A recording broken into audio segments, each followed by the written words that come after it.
مسئلہ آپ حضرات کے سامنے بڑا پیچیدہ ہے اور بڑا سنجیدہ ہے۔ مرد حضرات میں یہ بات مشہور ہے کہ زیر ناف بال کتنے دن میں کاٹنے چاہیے۔ بہت سے لوگ کہتے ہیں کہ 40 دن کے بعد تو نماز ہی نہیں ہوتی ہے۔ ایک مسئلہ تو اس کے اندر یہ ہے، اور دوسرا مسئلہ یہ کہاں سے کہاں تک کاٹنے چاہیے۔ آپ حضرات کے سامنے انشاءاللہ تبارک و تعالی بالکل تمام اشکالات کلیئر کر کے لے کر چلوں گا اللہ نے چاہا تو۔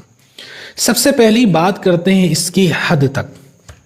فقہاء کرام نے لکھا ہے کہ اس کی حد جو ہے وہ ناف کے نیچے جو یہاں ہڈی ہوتی ہے یہ اس کی اصل حد ہے۔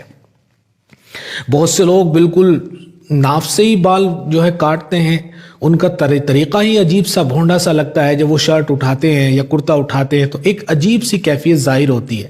پہلی بات تو ایسا اٹھانا نہیں چاہیے، یہ بات غلط ہے۔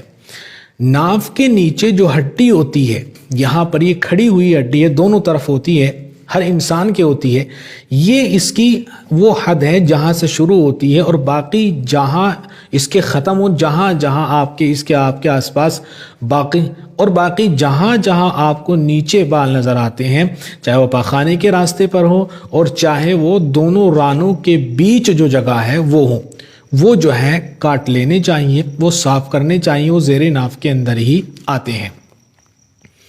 دوسری بات، یہ صاف کیوں کیے جاتے ہیں؟ ان کے صاف کرنے کا مقصد کیا ہوتا ہے؟ دیکھیں، صاف کرنے کا مقصد ہوتا ہے نجاست ان پر نہ لگے، نجاست ان کے اندر حلول نہ کرے۔ بسا اوقات ایسا ہوتا ہے کہ انسان کی جب ناپاکی جو ہے نکلتی ہے تو وہ بالوں کے اندر رچ بس جاتی ہے، ان کی جڑوں کے اندر رچ بس جاتی ہے اور پھر وہ جم جاتی ہے بسا اوقات۔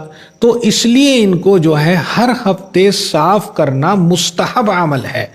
باقی رہا ان کے دن اور مدت، تو دن اور مدت کے تعلق سے فقہاء کرام نے لکھا ہے کہ 40 دن کے بعد اگر آپ کاٹتے ہیں، اس سے پہلے اگر آپ کاٹتے ہیں تو کوئی کراہت نہیں ہے، لیکن اس کے بعد اگر آپ کاٹتے ہیں تو مکروہ تحریمی عمل ہے۔ اگر اس کے بعد آپ کاٹ رہے ہیں 40 دن کے بعد، مکروہ تحریمی ہے۔ مکروہ تحریمی کا معنی ہوتا ہے آپ گنہگار ہوں گے، ان کا صاف کرنا واجب ہے شریعت مطہرہ کی نظر میں۔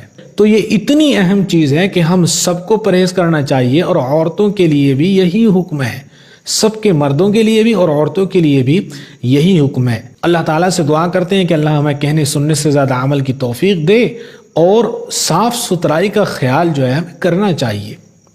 اسلام نے صفائی ستھرائی کو بہت ہی زیادہ پروٹوکول دیا ہے۔ بہرحال اللہ تعالیٰ سے دعا ہے کہ اللہ ہمیں صفائی ستھرائی کا خیال کرنے والا بنائے، آمین۔ السلام علیکم۔ کوئی جز اگر باقی ہو تو سوال پوچھ سکتے ہیں، کمنٹ باکس ہمارا کھلا رہتا ہے۔